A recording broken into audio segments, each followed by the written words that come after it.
Em nome do Pai, do Filho e do Espírito Santo. Amém.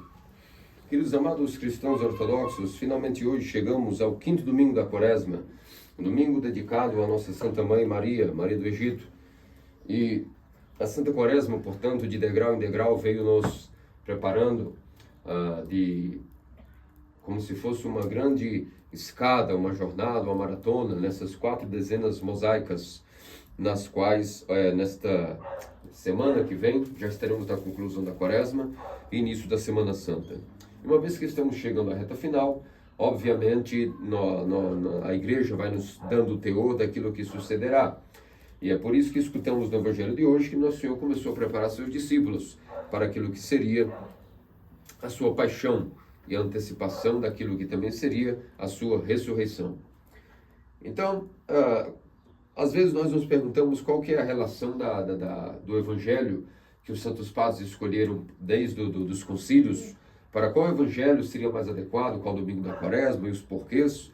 E até agora nós temos visto a relação desses Evangelhos com esses personagens que nos são apresentados, ou esses eventos, como o triunfo da ortodoxia, como São Gregório Palamas, a veneração da Santa Cruz, São João Clímaco e hoje Maria do Egito.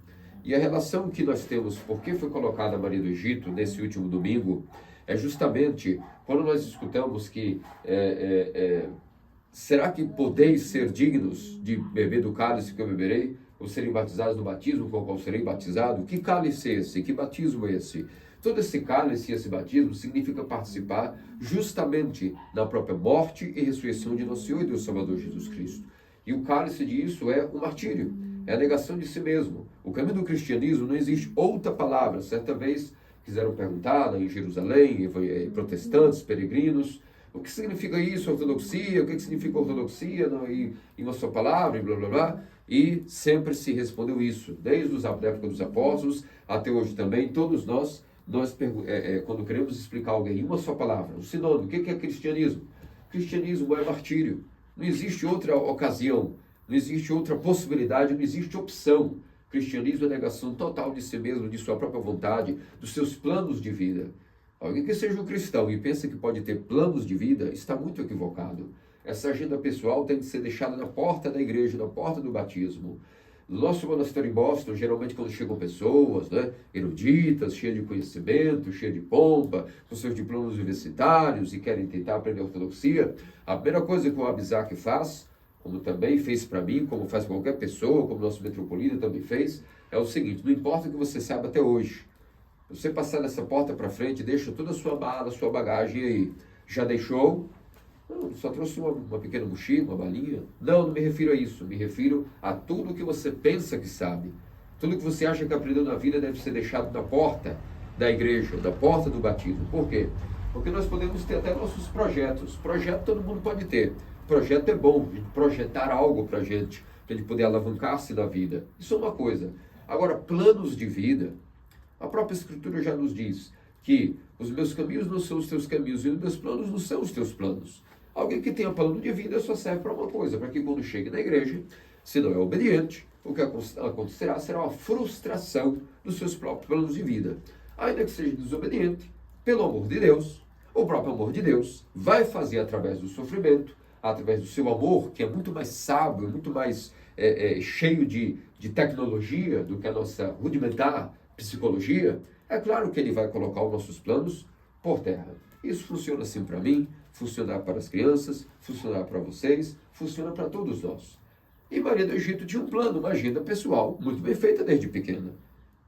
Pode ser que nós não tenhamos esse mesmo plano de vida, mas cada um, na sua própria conjectura, tem os seus abomináveis planos de vida. Afinal de contas, não é porque a gente não está planejando ser um prostituto ou uma prostituta desde os 12 anos, como foi o caso dela, não significa que nossos planos são permissíveis, que são lícitos, que são legais. A vida não é um oba-oba. O cristianismo é um martírio. E é por isso que essa relação desse último domingo, da Quaresma, preparamos para a paixão de Cristo, e a sua Semana Santa, e a sua Páscoa, a sua ressurreição, a igreja nos colocou o maior exemplo da onde, desde a história de Adão até hoje, o que a igreja quer nos exemplificar. Não quer dizer que ela é exclusiva. Se vocês lerem a vida dos santos, vocês verão que existem santos com passados piores até do que o de Maria do Egito, e mesmo assim foram resgatados da mesma maneira que ela, através da engenharia de Deus para a nossa salvação. Afinal de contas, na igreja não podemos olhar ninguém pelo moralismo nem pelo nosso julgamento. Isso não existe, isso é até uma tolice, porque o que importa é Deus e uma alma e a sua realidade. E é por isso que Maria do Egito, neste caso aqui, foi um exemplo bem colocado pela igreja, até onde pode ir o amor insondável de Deus por sua criatura, e também até onde pode existir e até onde pode ir a resposta de amor de uma criatura para com o chamado de seu Deus. E Maria do Egito tinha uma agenda muito bem feita. Aos 12 anos de idade, ela, em silêncio, abandonou seus pais, rompeu com eles e foi ser prostituta. E como ela bem narrou a São Jósimo, até aquela idade de mais ou menos 12 até mais ou menos os seus 25 anos de idade, ela ininterruptamente se deitava, já não era mais nem por dinheiro, era por puro prazer. Não com um, não com dois, mas com exércitos e legiões de homens. Em todas as ocasiões, como ela diz, a única coisa que para ela era a sua agenda pessoal, era uma mulher que continuava procurando sempre aquilo que era uma satisfação pessoal, o seu prazer. As palavras que ela descreve, inclusive a sua autoconfissão, são palavras muito mais duras do que essas que eu estou mesmo dizendo. Como ela disse, eu não sei como é que o oceano ou a terra nunca me engoliram diante do tamanho dos pecados que eu cometia. E nós vemos, portanto, que a capacidade que Deus tem com sua engenharia de amor, de nos levarmos ao arrependimento, ela é infinita. Sempre Deus, até o dia de nossa morte, Ele tentará fazer com que nós possamos adquirir o verdadeiro arrependimento. Não significa que quando nós falamos de arrependimento, que significa tão pouco remorso, que significa tão pouco ficar remoendo coisas ou sofrendo pelo pecado do passado. Como nós veremos, isso não tem nada a ver com arrependimento e não é isso que Maria do Egito fez, depois inspirada por Deus. A verdade é que, sendo dona de si, ou achando-se dona de si, certa vez, como todo pecado cansa, a gente pode querer viver a nossa teimosia, a nossa obediência, a nossa vida de pecado, mas isso cansa. Não há como nossa alma ter descanso e paz na vida de pecado.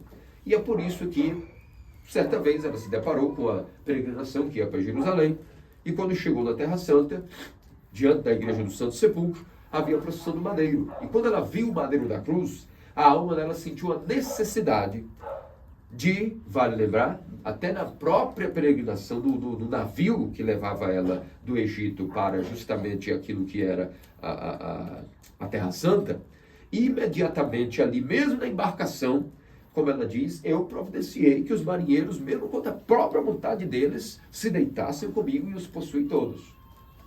Afinal de contas, como ela mesma narra, o apetite dela era insaciável.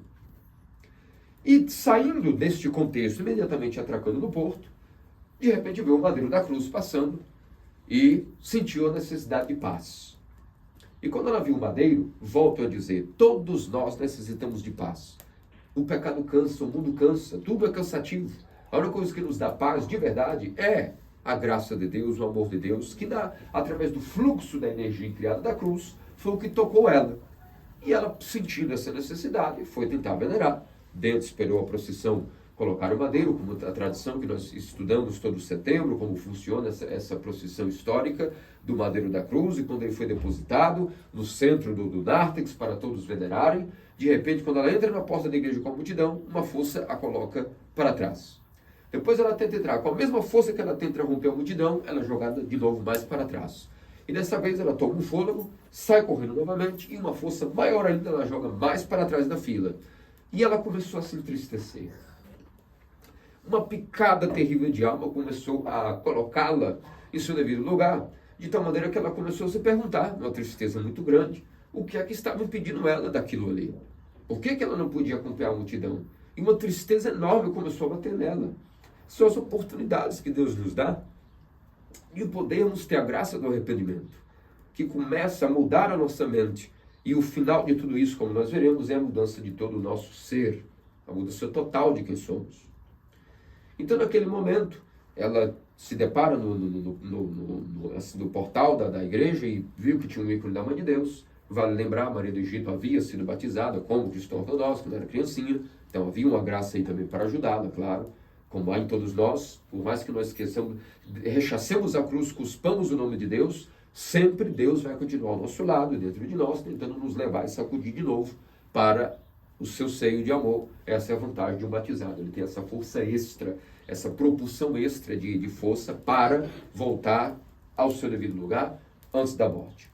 E isso aconteceu com Maria do Egito.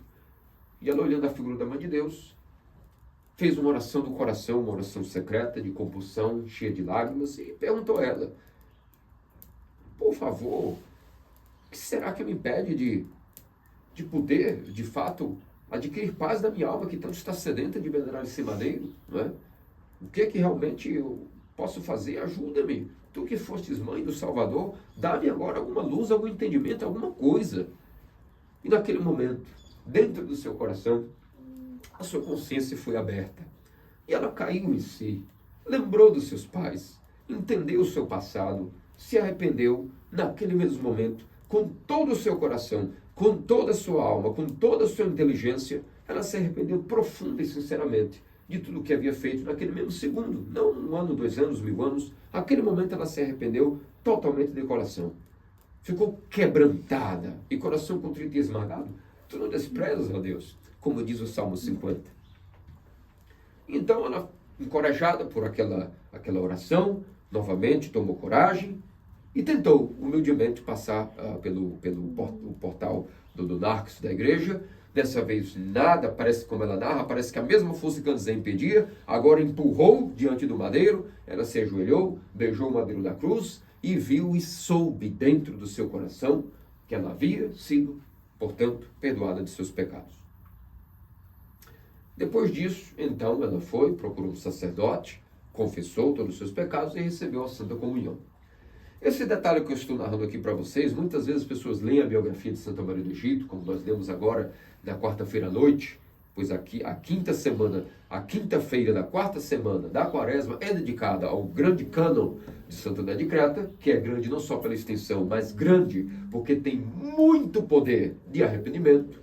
Por isso é grande cânon, não é só pela o extra quantidade de tropários, mas pelo poder que esse cânon tem de nos dar uma preparação para o arrependimento. E antes de iniciar esse cânon, nós deveríamos ter lido a vida completa de Santa Maria do Egito, narrada e escrita pelo patriarca Sofrônio de Jerusalém. Se vocês não leram ainda, recomendo que hoje, antes de dormir, leiam em casa, tranquilos, para poderem fechar com chave de ouro esses 5 domingos da Quaresma.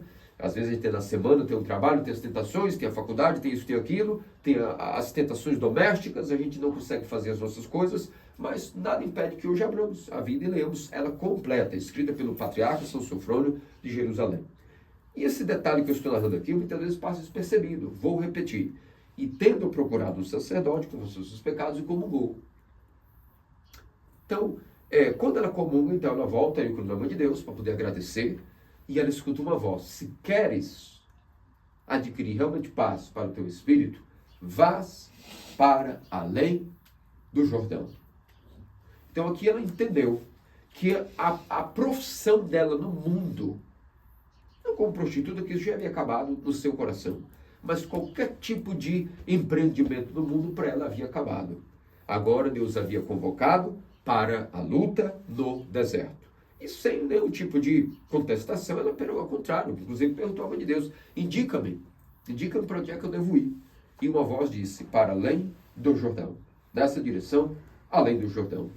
E assim começa a jornada de 40 anos de asceticismo, 40 anos ininterruptos de sol, de calor, de nudez, de fome, de privação, de todo tipo de ataque demoníaco que possamos imaginar nos pensamentos.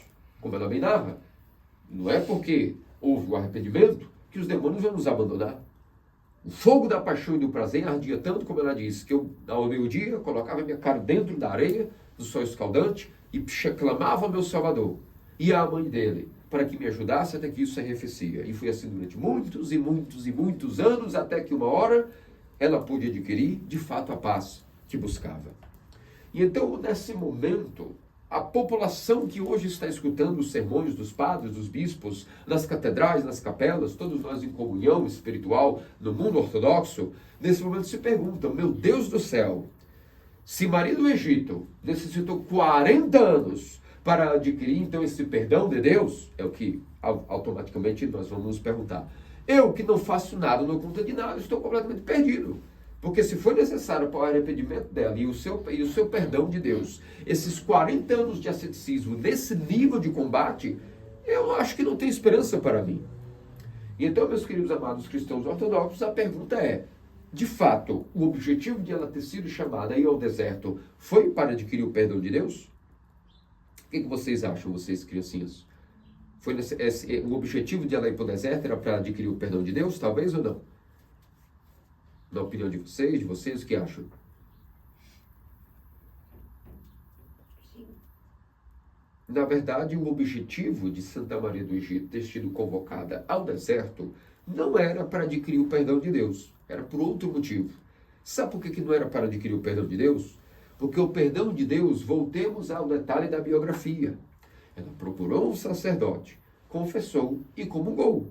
Poderia ela ter recebido os santos dons se não tivesse a certeza no seu coração de que havia sido perdoada? É por isso que nós, principalmente no Brasil, com a contaminação das nossas mentes pelo protestantismo, por essa cultura moralista, essa cultura que, como terça-feira agora, no grupo de catecumenato dos veteranos, nós até falamos desse tema. Foi um tema que eu escolhi justamente dizer, sobre essa tendência ocidental de nós queremos analisar Deus baseada na nossa metodologia gêmea e demoníaca do Ocidente, da satisfação e substituição penal na compreensão do que seria a nossa salvação. O que significa isso? Que Deus sempre precisa para ele se satisfazer, ele precisa de punições vistas nos seres humanos de maneira voluntária, o caráter penitencial do Ocidente é só isso, que para me perdoar eu tenho que sofrer, para que Deus me perdoe eu tenho que sofrer, eu tenho que dar a ele uma satisfação a ele, e ao mesmo tempo tenho que pagar algo, ou seja, uma instituição penal, vou buscar isso em Cristo, né? Como se Cristo tivesse morrido para que eu fosse remido dos meus pecados baseado nos sofrimentos dele. Essa é a teologia ocidental. Papistas e principalmente protestantes, que foram quem desenvolveram isso, essa teoria gêmea da satisfação e instituição penal. E isso se impregna também na mente dos ortodoxos no Ocidente, pela falta de conhecimento do que eu estou explicando aqui, explicarei, pela falta de conhecimento real das Escrituras e de quem é Deus. Acaso Deus agora é uma pessoa passional que precisa de satisfação? Agora ele é um tirano? Não, é um Deus de amor e misericórdia. Primeiro que Deus é impassível e acima de qualquer sentimento. Ele simplesmente não é afetado por sentimento de vingança, de ira, que olha e diz, você, João, pegou feio. Então, para você ter uma relação comigo, tem que se arrepender. Vamos lá. Você tem que ter um pequeno sofrimento para que podemos, aí, pagando esse pedágio, vermos em nós algum tipo de coerência, não é? Afinal de contas, você pecou muito, tem que sofrer um pouco, não é? Tem que se purgar. Esse pensamento não é a voz de Deus. É a voz da inteligência humana, da imaginação, de uma religião. E é por isso que a ortodoxia tampouco é religião. A ortodoxia é o próprio Deus verdadeiro aqui e hoje, sempre atualizado em todas as gerações, sem pôr nem tirar nada. E Deus não tem paixão, Deus é uma figura impassível, por isso é Deus. Ele não precisa de ninguém, de satisfação nenhuma, de justificativa. E nem tampouco o objetivo da morte de seu filho foi para que nenhum ser humano podendo sofrer suficientemente algo que aplacasse com um balde de água a ira de Deus. Aí vai o seu filho que é igual. O seu filho sendo igual a ele sofre. Sofre açoite, sofre cusparados, como esse filme do Paixão de Cristo, Mel Gibson, que é uma verdadeira blasfêmia, a figura de próprio nosso Senhor e Salvador Jesus Cristo, um filme totalmente anteológico, que justamente começa a colocar nas pessoas as imaginações, a exaltação do sofrimento de Cristo, como se fosse o ápice da cultura ocidental, no que diz respeito ao ser cristão. E isso é justamente baseado nisso, nessa teoria gêmea, de sempre a gente achar que a nossa vida, aquele lá foi um pecado, tem que sofrer muito. Como é que já que está na fileira da igreja, comungando, não, aquele lá eu vou julgar, afinal de contas, olha lá. Como é que pode uma coisa dessa? Ano passado, de Maria do Egito, então, uma figura dessa, se estivesse frequentando aqui, nós não olharíamos a ela com esse tipo de pensamento ocidental, não é? Olha lá, aquele passado, imagina, os sussurros comentando, somente as beatas da igreja, não é? No sussurro, e olha lá, e como é que pode daquele jeito, não tem nem cara lavada, tinha que estar usando uma burca, como é que pode? Não é assim. Não é assim que funciona. Tudo isso é coisa da nossa própria mente, porque nós somos caídos. E o ser humano caído, como disse São Máximo, confessou, o primeiro defeito de ter comido o fruto do conhecimento do bem e do mal, sem estar preparado devidamente, é essa mania de querer julgar o outro. E por isso, conforme tu julgares, serás também julgado com a mesma medida. Então, muito cuidado. Deus não julga ninguém, mas Ele nos julgará se nós julgarmos alguém. Se nós não julgarmos ninguém, Ele tampouco nos julgará. Se nós temos isso como regra de vida, a nossa vida passa a ser focada no nosso arrependimento, nos nossos pecados, na nossa doença e não na doença do outro. Como disse Cristo, como é que você quer averiguar o cisco no olho do teu irmão se você não vê nem a trave que tem no teu olho? Então tudo isso desmonta esse moralismo, essa teoria da satisfação e substituição penal, onde aí Cristo, tendo ele sendo Deus e ou não uma vez, tendo sofrido inocente, aí sim Deus Pai pôde ser aplacado de sua ira e finalmente pode, pelos méritos de seu Filho, perdoar o gênero humano. O objetivo da crucificação foi esse? Foi para isso que Cristo morreu na cruz? Não. De maneira alguma, nunca vimos nenhum apóstolo ou santo padre pregar isso na sua pregação sobre o objetivo da crucificação de Cristo. O objetivo de que Cristo foi crucificado e morte de cruz foi somente para vencer a morte, nada mais.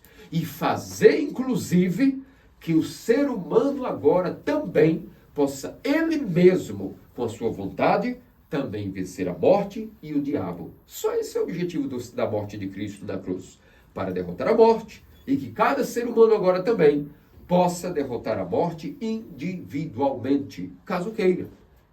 Esse foi o presente que o nosso Deus de amor deu ao encarar a morte. Não foi para satisfazer ira de ninguém, não, até a noção de remissão de pecados, se nós formos nesse tipo de pensamento, nós estaremos completamente inutilizados daquilo que é o conhecimento da verdade, da teose, da deificação, do porquê é que nós fazemos os sacrifícios na igreja, que é o ponto agora onde nós vamos chegar.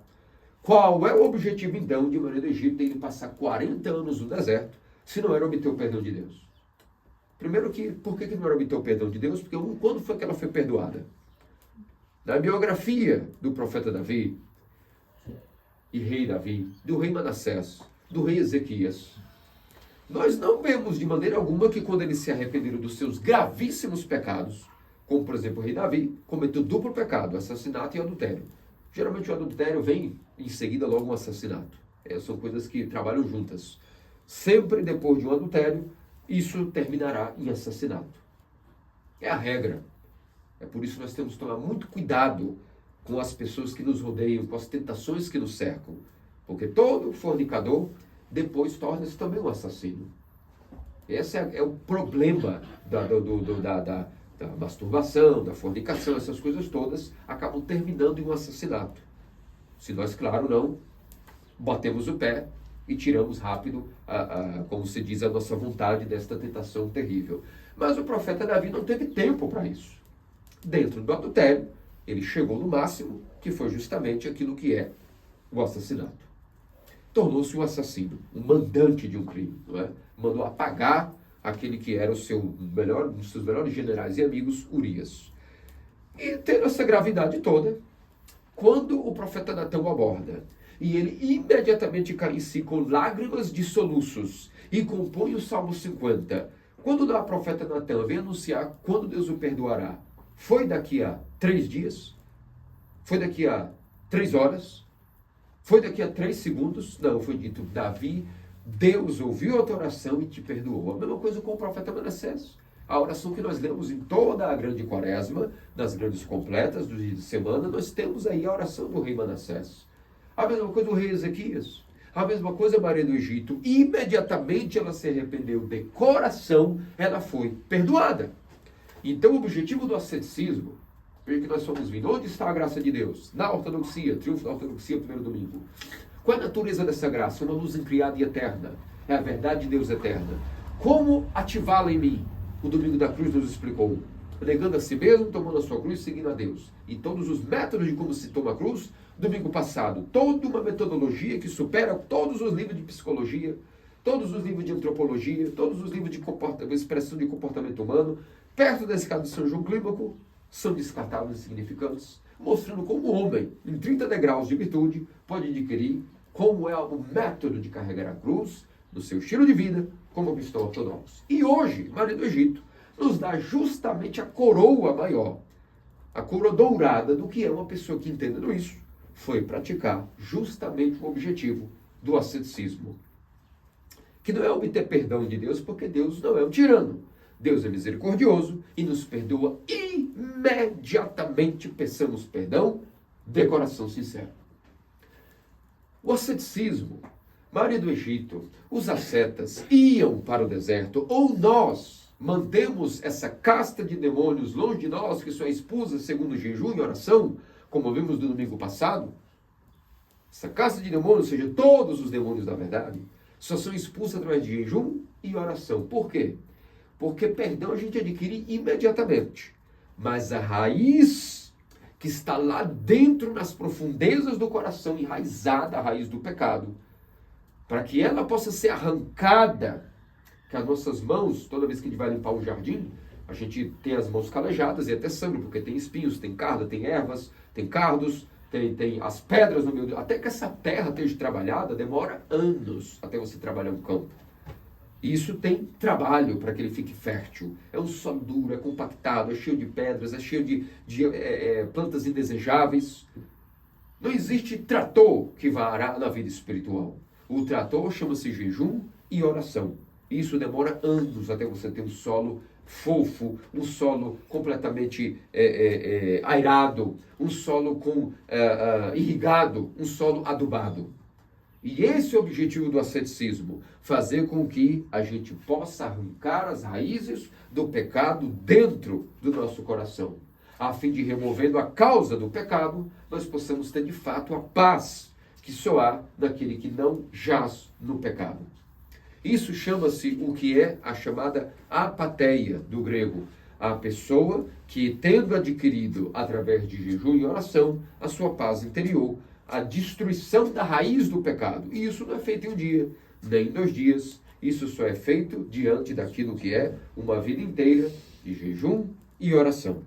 Isso não é só para a Maria do Egito, é para todos nós. É por isso que cada um de nós tem uma regra de vida. Para cada um de nós, se o filho espiritual tem um desejo, ele procura o pai espiritual, ele recebe uma regrinha, que vai mudando ao longo dos anos.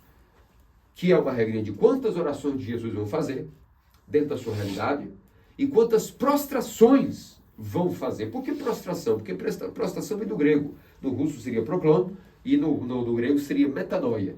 Ou seja, a mudança, veja os gregos, quão elevada é a mentalidade dos gregos filosóficos e patrísticos. Metanoia. Então eu falei, faz uma metanoia para mim. Quer dizer, o cara vai se prostrar com a testa no chão dentro de você. Mas metanoia na prática significa mudança de nous, mudança de um ser. Então faça uma prostração. Então significa espiritualmente, eu vou mudar o meu ser. E eu vou oferecer a Deus o jejum, a oração e a prostração. É por isso que todo cristão ortodoxo que confessa com seu pai espiritual, ele pergunta, ele tem uma quantidade de oração de Jesus para fazer. Isso não é só para monge. Monge tem uma regra específica para monge. Mas nós, leigos do mundo, ninguém pode avançar na oração e se unir com Deus se não tem uma regra de oração diária. Com, além da oração da manhã e da noite, quantidade de orações no Chotek, do cordão de oração, no Compusquine, e a quantidade de prostrações que cada um vai fazer segundo a sua idade, segundo a sua realidade, segundo o seu gênero, se é homem, se é mulher, se é criança. Mas todos nós é impossível de entender quem é Deus sem experimentá-lo na nossa regra de oração, nas nossas prostrações. É claro que a pessoa idosa não pode se prostrar com terra, mas só fazer até a cintura, não é? Não pode nem a cintura, porque quebrou a coluna, fará com o pescoço. Não pode nem o pescoço, então fará só simbolicamente com o coração.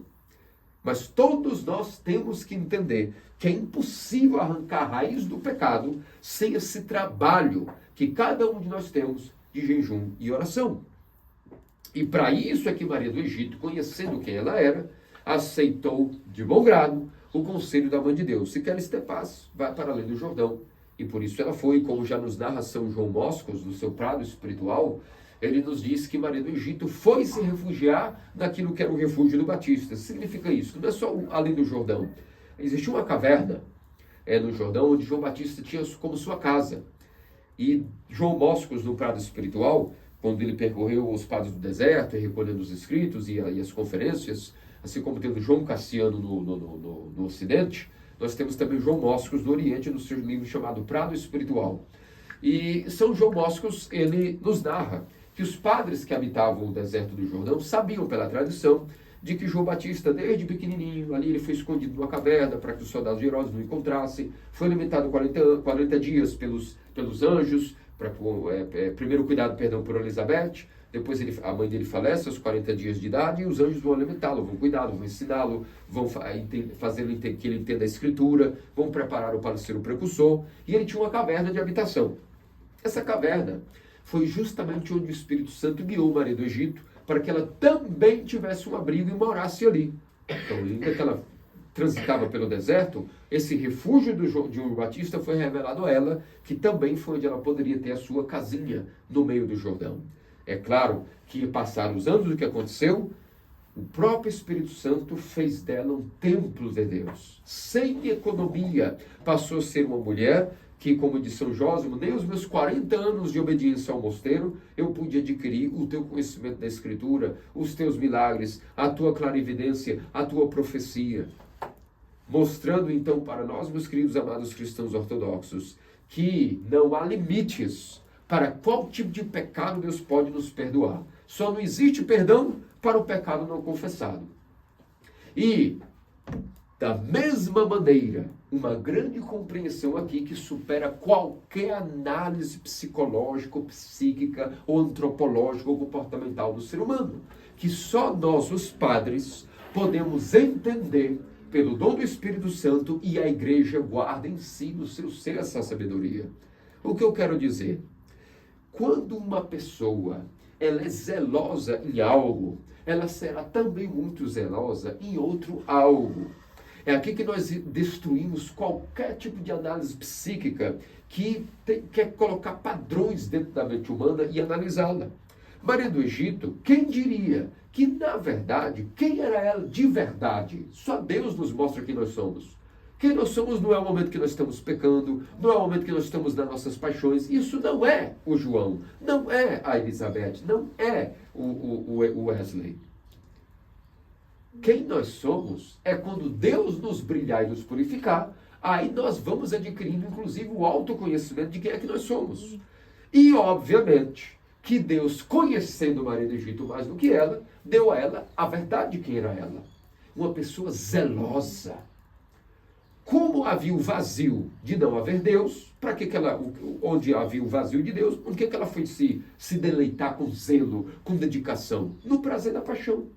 Se desdobrou anos e anos botando sua energia naquilo. Mas bastou se remover aquele espaço vazio, o que ela fez? A mesma mulher que tinha o mesmo zelo abissal no profundo calabouço do pecado para o pecado, servindo o pecado, removeu-se aquilo e o zelo dela agora foi manifestado para onde? Para a sua união com seu Deus.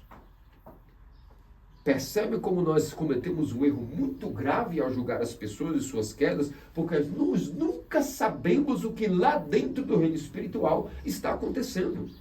Inclusive não sabemos nem quando vai ser a nossa hora de teste de prova, não é? E como disse o Serafim, muito cuidado, porque às vezes você vai julgando alguém e aí Deus, para te ensinar a vida espiritual, faz você cair numa coisa muito pior do que aquele que você julgou, para você poder entender, aprender na prática o que funciona na guerra contra os demônios, não é? Então, vejam que eis aqui, em resumo, a vida de Maria do Egito, ela nos ensina até onde vai o poder do arrependimento. Essa é a pregação da Igreja Ortodoxa, foi a pregação do Batista. Ele iniciou sua pregação, não foi como tratados espirituais, foi dizendo, arrependei-vos, ou seja, metanoia do grego. Aí está no seu de Batista, podem procurar, ele sempre tem no seu pergaminho a palavra arrependei-vos, pois o reino dos céus está próximo. Eis que o machado já está posto no raiz das árvores. Todo aquele que der fruto será salvo, que não for será jogado na lenha. Significa também a pregação de nosso Senhor Jesus Cristo. Primeira vez que ele se manifesta depois do seu batismo, passa os seus 40 dias no jejum e sai para pregar em Cafarnaum, em por toda a Galileia, gritando, arrependei-vos, pois o reino dos céus está próximo. É isso. O arrependimento é justamente essa mudança total de mente, que ela vai ocorrer não na hora que nós temos nossos pecados perdoados. Isso foi uma terapia inicial. O perdão dos pecados. A mudança da mente, o arrependimento, ela vem com os anos, sob a obediência severa, não fazendo a nossa vontade. Quando a gente erra e faz a nossa vontade, a gente tem alguém, um médico, que vai nos ajudar, que vai nos amar. Inclusive, quanto mais a gente sincero com o nosso mestre sobre o que a gente fez e abre o nosso coração, ele não vai nos julgar nem nos odiar, mas ele nos ama. Porque ele está vendo como confiou em mim, então agora mais poderemos nos ajudar. E o diabo fica enlouquecido. Quando o diabo vê que a pessoa desceu do seu orgulho e abre o seu coração sinceramente, o diabo perde o seu poder. Porque ele não consegue olhar até onde pode começar a humildade do ser humano para querer mudar quem ele é. E isso começa da confissão, começa depois da obediência no modo de vida cristão ortodoxo, que nos fará ao longo dos anos remover a raiz e a causa daqueles pecados que Deus nos perdoa imediatamente, porque Ele é Deus de amor e não um tirano.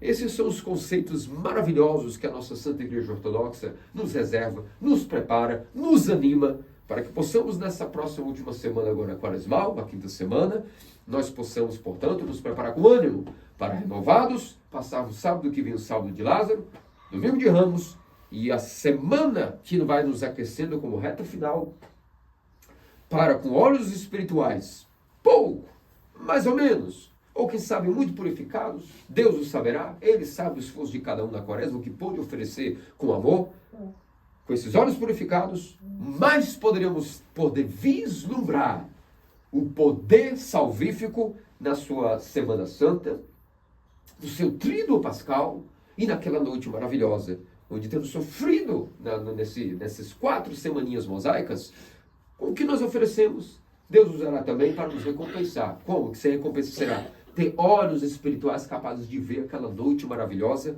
a graça de sua ressurreição. Que Deus, nosso Senhor Jesus Cristo, faça-nos dignos pelas orações, sua príncipe mãe, até o Sem Virgem Maria, e nossa Santa Mãe Maria do Egito. Amém.